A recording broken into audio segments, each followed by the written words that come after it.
Peggy 18. Hi everybody, this is Noah Hughes, Creative Director on Tomb Raider, and we're here at Crystal Dynamics. We're going to take a look at a segment of the game that's going to showcase some of our combat and high action sequences. So we can see Lara walking down these steps. She can overhear conversations from the enemies. You can see as she becomes aware of the enemy presence, she'll take cover behind anything that looks like cover. So that's something that's automatic, and we really promote the ability to freely move within cover and move throughout cover. So Lara's assessing the situation. She can overhear bits of story and understand more about what's going on the island. But most importantly, she can sort of use brains as she approaches this situation. She'll take out one guy. We can see that the enemies are reacting, so they're creating cover for themselves, reacting to her situation. Another guy's trying to flush her out of cover with the Molotovs. This is just an example where we really try to make the AI adapt to the situation, but also promote movement from the player so that they're not just stuck behind cover and playing sort of pop and shoot cover games. We really promote that movement. So we can see Lara approaching here. She's got her a new gear element, the rope arrow. She's able to create her own zip line. And with the shotgun and the zip line, she's now back to an area she had been before, but able to access spaces that she had never been able to get to. Are you there? I'm here, Sam. Are you okay? What do they want with me, Lara? A fire ritual? This is so fucked up. Listen, I'm coming to get you. I'm going to get you out of there. Please help me, Lara. I promise. I promise, Sam. Hey, she just... Oh no! Sam? No! Sam! Help me, Stay away from her, you bastard! Stay away!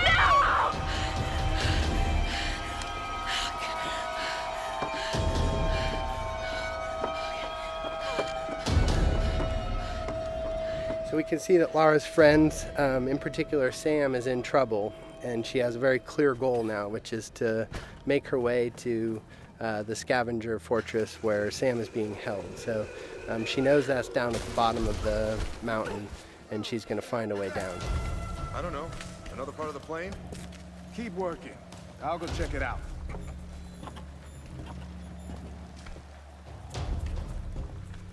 Again, often the best strategy is to sort of assess the situation before you jump in with guns blazing. Of course, you're always welcome to just open fire, but the game really promotes sort of that tactical approach in some situations. So Lara's able to wait till she has a clear vantage of the situation without being spotted by the enemies. She sees an opportunity in the fire, and she's able to open combat by really decimating the enemies with the environmental opportunities and then finishing off any stragglers. Now, last time we showed this space, we took the left route, and this is just an example of a forked path where you can see them coming up the path that we would have come down naturally. But because Lara's observant and she's taken advantage of her traversal in the environment, she can get the drop on these guys in a way that you may not if you weren't necessarily utilizing traversal to progress and keeping your eyes open for those opportunities. So again, Lara using the barrels as part of the environment to sort of create chaos within the enemy AI and take advantage of that chaos. So again, Lara just not necessarily being all about the biggest firepower, but really trying to use a tactical approach to combat.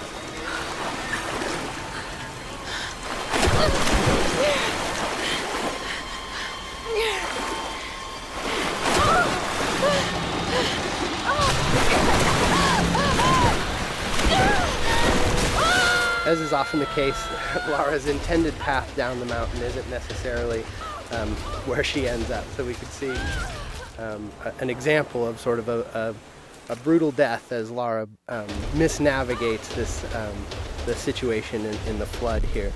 And we try to create these spikes of intense moments where maybe plan A doesn't pan out and Lara's forced to deal with plan B. You can see her shooting out barriers with the shotgun. This is another example of us trying to use gear acquisitions as something that provides new skills in the environment beyond just combat.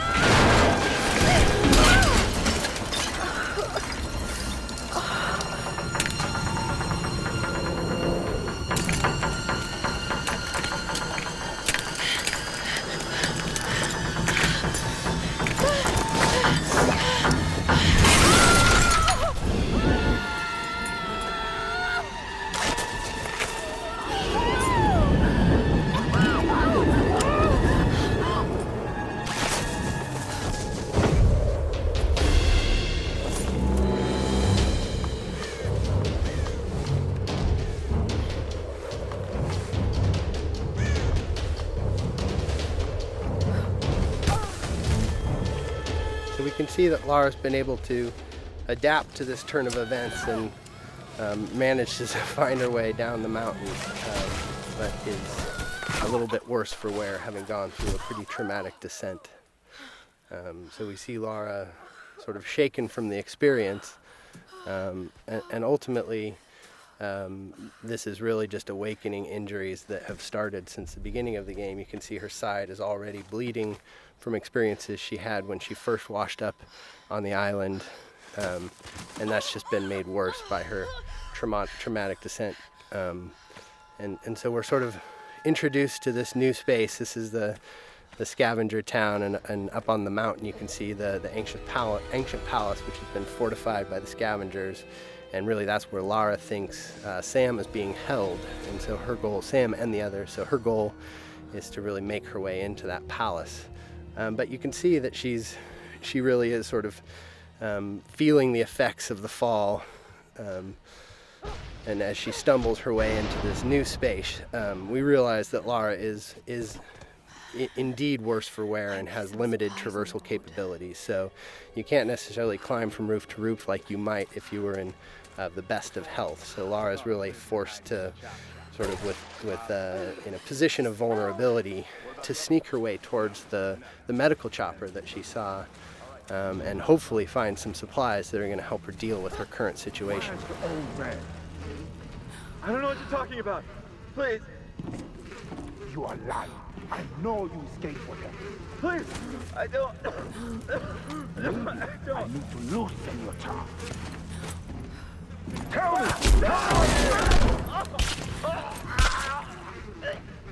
So we can take a moment to overhear some of the story. That's always optional, but we try to infuse a lot of the environments with some of the backstory, and that's actually foreshadowing something that will come up a little bit later in the story. So we make our way through this grotesque tunnel, again trying to get to this medical chopper in hopes of dealing with our injuries, but really trying to take a cautious approach and stay away from these nasty scavengers. We're starting to sort of get into the heart of it. This is Lara's journey into the belly of the beast, so to speak, and we really see her sort of having to engage in direct conflict in ways that she hasn't up until this point in the game. So we can assess the situation. The guy on the top was a threat. We see an opportunity with a barrel to soften up the enemies here, but this is an example of a trap. Lara stepped in the wrong place and ended up strung upside down, and that's us just trying to keep the player on edge. We have the enemies, the scavengers, really having a presence on the island here, almost a guerrilla approach to combat, where they sort of take advantage of their home court. So we see combat progress from sort of that opportunity to initiate with tactical opportunities, taking out patrolling guards and exploding barrels, but then ultimately sort of being forced to confront them directly in order to get to her goals. And that's something that Lara is constantly dealing with, is this need to do whatever it takes to survive. And if these guys are presenting a threat to her, she's seen what they're capable of, and they're standing between her and sort of her ability to deal with her wounds. So we're making use of cover in combat. Again, this is the soft cover or fluid cover system that really allows Lara to easily slide in and out of cover without really necessarily sticking in place, and celebrating that ability for Lara as a character to make use of her athleticism and movement as she takes on the combatants on the island. So with our piece of gear, our rope arrow, we've been able to pull our way into the crash chopper here, which is where Lara hopes to find something to deal with her injuries.